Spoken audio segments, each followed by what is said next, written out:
Hey everyone, hope everyone's doing alright. It's already near the end of April, believe it or not. But I wanted to do another quick video on the side, at least for until the next update video comes. I'm gonna be serious with you. The most recent videos I've been trying to upload just never does. It goes ungodly slow and it just stops. So I think it's mostly because my videos are a lot larger now because it's at 60 frames per second instead of 30. So for now on, I think I have to put my videos at 30 frames, but it's not going to be a big deal in my eyes. But what are we talking about today? Well, 20 years ago today, Monsters Inc. premiered. Yep, November 2nd, 2001, the year that computer animation took the world by storm and 2D basically went extinct, sadly. But let's just ignore all that and look at the good stuff, for God's sake. We're going to go through the original video releases of Monsters Inc. Now, Monsters Inc. was the first Pixar film where another director was put in the helm. In this case, Pete Docter. He worked with Pixar since the early 90s. He worked as a character animator for the company. He did some writing work for it, like for the first 3 movies, Toy Story 1 and 2 and A Bug's Life, and this was his directorial debut. He will later on do some other movies like Up, Inside Out, and his most recent theatrical movie, Soul, which I really need to get watching. I just need to find it. But this was his directorial debut, and it became a success. It became the highest grossing of its time. I believe it was the highest grossing of its time. I'm probably wrong, but why don't we take a look? So, 1 year later, on September 18th, 2002, the movie was re-released for the first time on VHS and DVD. Let me move back the camera a little bit to show them both. There we go. And it became a success, no joke. Everywhere I go, every thrift store I go, I see either of these things everywhere. I see them everywhere. It's a curse. So let's look at the VHS first, because it's a very fascinating release. So this is radically different compared to the standard VHS cases that we know. The artwork is fully inside the case. You cannot remove it.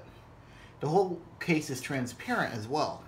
It's not like those hard plastic cases that some companies use, like Universal in some cases. But it's really fascinating.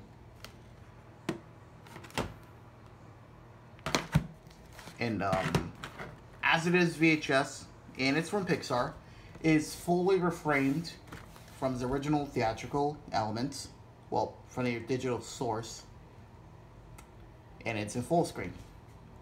I probably already talked about this before, but starting with A Bug's Life up until Cars, Pixar decided to go and make 2 versions of each movie, the widescreen version and the full screen version, which would be released in the corresponding DVD and VHS releases. With the exception of The Incredibles and Cars, which had 2 separate DVD releases when they initially came out, but this is back when they were kind of separate.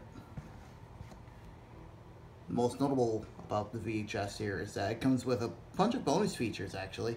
It comes with 2 animated shorts, For the Birds, the Academy Award-winning short film, which placed before the movie, and an original animated short, Mike's New Car, which apparently was going to be in the movie, but they later took it out, and it was added to the home video releases. It also contains the outtakes.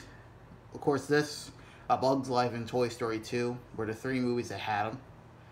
And a sneak peek of Finding Nemo, which was not going to be coming out until the next year, at least by the time this came out.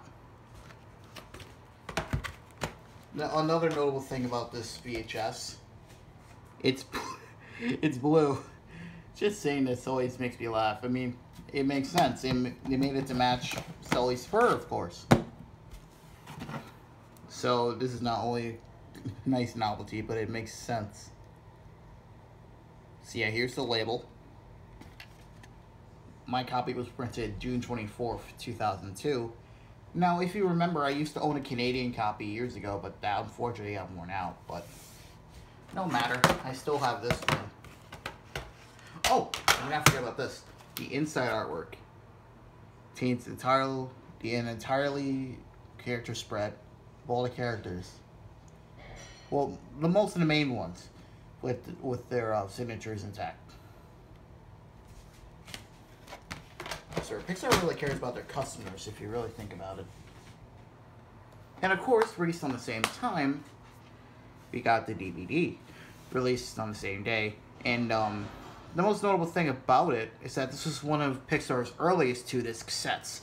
This and the Toy Story 2-pack and the Toy Story Ultimate Toy Box. It isn't their very first. Their first one was a Bug's Life's 2-disc set. This one definitely put them on the map, in my opinion. Like I said, it was really successful. And it's actually rather revolutionary, as you may see here. It's rather expansive. There's over 200 minutes of bonus features on here. And just like with A Bug's Life and Toy Story 2's DVD release, the movie was taken directly from the digital source. As you see down here, it has 2 choices. You can watch in a full screen and in widescreen. So that's a plus. This was also around the time too when the THX digital master was all the rage.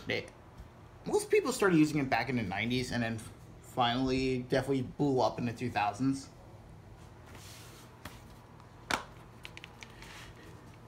And this was also back when Disney put out their own artwork. Of course, Pixar does their own kind of sets, you know, with artwork and all. Even on their most recent DVDs, they have artwork on their discs. And like I said, this has over 200 minutes of bonus features, which is nice.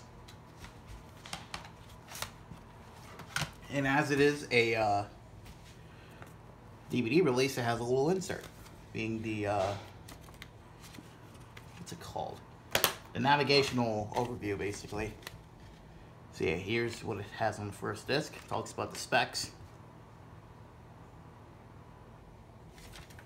And then you open up these 2 sections here. It has all of what disc 2 has in store. And Jesus Christ. Not only does it look great, but it's very nicely laid out. And then continuing on the other pages, it talks about many of the most notable bonus features, like the shorts, Field of Games.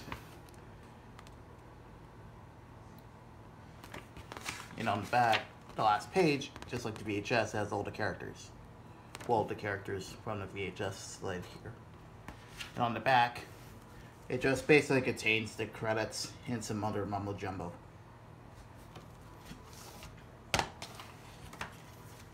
So yeah, you can still probably find this DVD everywhere. The hardest thing about it is that it's really hard to find it in good shape. I mean, you can find it on eBay brand new. You could probably go there, but finding it outside, you know, thrift stores and all, you could, Jesus Christ, people beat these copies up like crazy.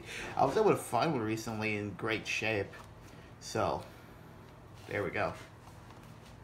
So, let's see. Like, 7 years later, I think it was 7. No. 9 years later, I'm probably wrong. We have the Blu-ray. Monsters, Inc. The 2-disc Blu-ray and DVD combo pack. This originally came out back in November of 2009.